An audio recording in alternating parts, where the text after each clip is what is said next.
জেলা প্রেসিডেন্ট, তাও আবার ছোটখাটো পোস্ট নয়, তৃণমূল কংগ্রেসের নমশূদ্র ও উদ্বাস্তু সেলের। কলকাতার তপসিয়ার অফিস থেকে তৃণমূলের প্যাডে মনোনীত করা হচ্ছিল তাকে।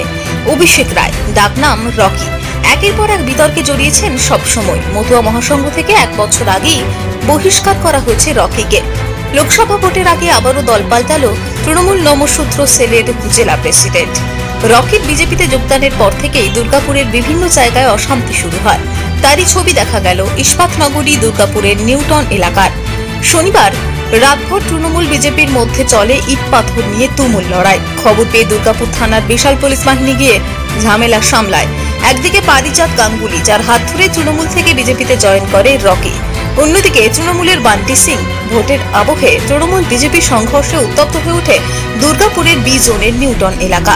অভিযোগ পাল্টে অভিযোগে সরগরম হয় দুর্গাপুর। বিজেপির অভিযোগ, এলাকার তৃণমূল নেতা বান্টি সিং এর নেতৃত্বে বিদ্যাসাগর এভিনিউয়ের বিজেপি কার্যালয়ে সংঘ পরিবারের এক বৈঠক চলাকালীন ইট পাটকেল ছোড়া হয়। তৃণমূলের পাল্টা বিজেপির তরফে ইট পাটকেল ছোড়ার কথা স্বীকার করেন যুব বিজেপি নেতা পারিজাত। পাল্টা বিজেপি দুষ্কৃতীদের বিরুদ্ধে তাদের ক্লাব লক্ষ্য করে ইট ছোড়ার অভিযোগ করেন তৃণমূল নেতা বান্টি সিং। তাদের বিরুদ্ধে করা বিজেপির অভিযোগ ভিত্তিহীন বলে দাবি করেন ওই তৃণমূল নেতা। অশান্তি ঝামেলা করা বিজেপির কালচার বলে দাবি করেন তিনি। দুই রাজনৈতিক দলের সংঘর্ষে মুহূর্তে উত্তেজনা ছড়ায় এলাকায়। সূত্রের খবর, ঘটনায় 2 পুলিশ কর্মী আহত হয়েছেন। ঘটনায় দুপক্ষই থানায় অভিযোগ দায়েরের কথা জানান।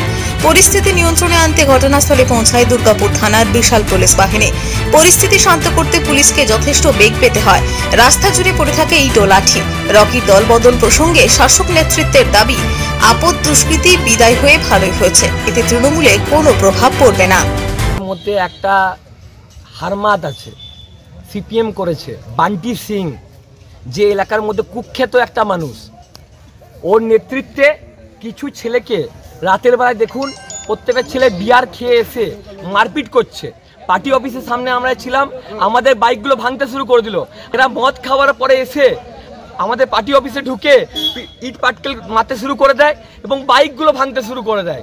কিন্তু তার বিনিময় আমরা 2017 সেই বিজেপি নই, আমরা রেডি আছি। যদি একটা ইট ছড়ে তো বোল্ডার খেতে হবে। আপনারা নাকি ইট ছুড়েছেন বলছে? অবশ্যই ইট ছুড়েছি।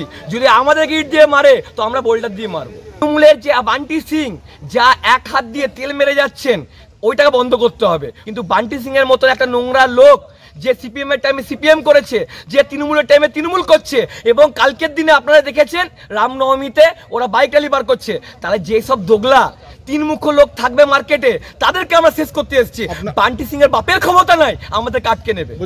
কালকের দিনে কোয়ার্টারের টাকা চলে যাবে, তারা জানে কালকের দিনে লুটপাট চলে যাবে, তারা দিনে জানে এলাকার পিছনে মেয়েগুলোকে ভোগ করতে পারবে না। তাদের পথের কাটা আমি হয়ে আছি, মরতে রাজি আছি, কিন্তু এদের গোলামি আমি সহ্য করতে দেবো না। এলাকার বাহুবলী দেখার জন্য, মেয়েগুলোকে ভোগ করার জন্য, এলাকার টাউনশিপের তোলার জন্য তারা নিজেদের ক্ষমতা দেখাচ্ছে এবং ভাবছে কালকের দিনে বিজেপি এসে বিজেপিতে চলে আসবে। দেখছে বিজেপি নতুন একটা গ্রুপকে আজকে জয়েন করেছে, তারপরেই নাকি এই ঝামেলা সূত্রপাত। শুনুন, স্টিল টাউনশিপে আজকে যত লোক দেখছেন, কালকে এই বাচ্চা ছেলেদেরকে ভুল বুঝিয়ে যে নিয়ে আসছে, এদেরকে যখন আমরা কাজ দেব, এদেরকে যখন আমরা ভালোভাবে লাইফস্টাইল দেব, এদেরকে যখন আমরা মদ খেতে দেবো না, তখন দেখবেন সবাই আমাদের সাথেই আছে। লোকসভায় তো আমাদের জমায়েত তো হবেই, আমরা লোকের কাজ করি, আমরা বাড়ি বাড়ি যাই, লোকের সুবিধা অসুবিধাগুলো দেখি, তার জন্য আমাদের এখানে ভিড় হবে। প্রথম কথা। দ্বিতীয় কথা, বিজেপি যে স্টিল টাউনশিপে আজকে বিজেপির দুটো গোষ্ঠী এক হয়ে গেছে, সেই নিয়ে কি? না, আপনারা ভুল করছেন। ও অলরেডি ছিল আগে থেকে, প্রকাশ্যে আসেনি, এখন প্রকাশ্যে এসছে। এটা তো আমরা অলরেডি আগে সবাই জানি আমরা কি ওটা অলরেডি একই ছিল, ওই দিকেই ছিল, এখন সেটা ফ্রন্টে এসছে আজকে। এটা তো আমরা সবাই জানি, তো এটা নিয়ে তো ভাবার কিছু নেই। দেখুন, ও হচ্ছে অ্যান্টি সোশ্যাল, ও রেপ কেসে আসামি, ও হচ্ছে আপনার একটা ওই আমাদের আপু বলে একটা ছেলেকে গুলি করেছিল। তো দেখুন, ওর সাথে ওর হয়ে কথা বলে নিজেকে ছোট করা, তো দেখুন ওইটা নিয়ে আমরা ভাবছি। পারিজাত গাঙ্গুলি ছেলেটার নাম শুনেছি, কিন্তু ও তো ওই গাঁজা আফিম এগুলো খেয়ে থাকে সারাদিন, মদ মেয়ে ছেলে এটা নিয়ে পড়ে থাকে। তো ওটা তো বিজেপির কারা করে? এরাই তো করে। এর আগে দেখবেন একটা ছেলে ছিল, কি নাম ছিল ওটা দেখছেন, একটা ব্লু ফিল্মের একটা ইয়ে বার করেছিল, জিৎ বলে ছেলেটা, তো বিজেপি করতো। তো দেখুন, এটা নিয়ে ভেবে লাভ নেই, তো বিজেপি এটাই তো কালচার, সবাই জানে। আমাদের দিদি শিখে দেখেছে বদল চাই, আমরা বদলা আমরা কোনোদিন নিই না। বদলায় বাচ্চাদের ছেলের সাথে আমরা কি বদলা নেবো? বদলা নেবো আমরা উপর মহলের সাথে। আমরা যখন 24-এ যখন আমরা সেন্ট্রালে যখন যাব তখন আমরা বদলা নেব। এই বাচ্চাদের সাথে আমরা কি বদলা নেব? আমাদের অভিভাবক, আমাদের জেলা প্রেসিডেন্ট নরেন চক্রবর্তী হচ্ছে আমাদের অভিভাবক। উনি আমাদেরকে এই শিক্ষা দেননি, উনি আমাদেরকে বলেছেন কি তোমাদের শুধু মানুষের কাজ করে যাও, তোমাদের আর কিছু করতে হবে না। দুর্গাপুর থেকে নিজস্ব প্রতিনিধির রিপোর্ট, টিভি নিউজ 10।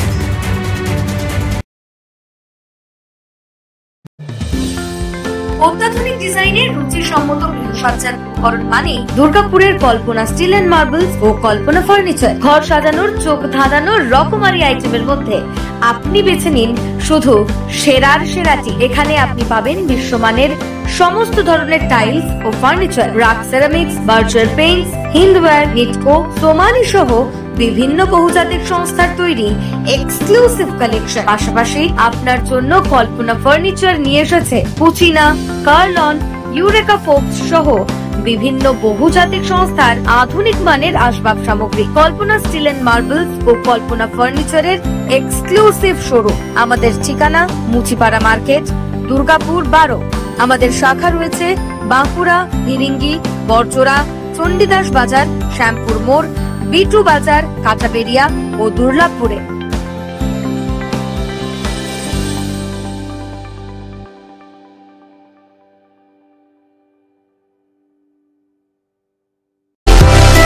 সুলভ সঠিক চিকিৎসার একমাত্র প্রতিষ্ঠান বিবেকানন্দ হসপিটাল। 24 ঘন্টা emergency service, blood bank, trauma care. আপনাদের সেবায় আমরা তৎপর। গুণমান ও পরিষেবায় দুর্গাপুর বিধাননগরের ডক্টর জাকির হোসেন এভিনিউর বিবেকানন্দ হসপিটাল শিল্পাঞ্চলের মানুষের মন জয় করেছে। সহজেই স্বাস্থ্যসাথী কার্ডের মাধ্যমে সুচিকিৎসার একমাত্র প্রতিষ্ঠান সিটিজেন হসপিটাল, বিধাননগর, দুর্গাপুর।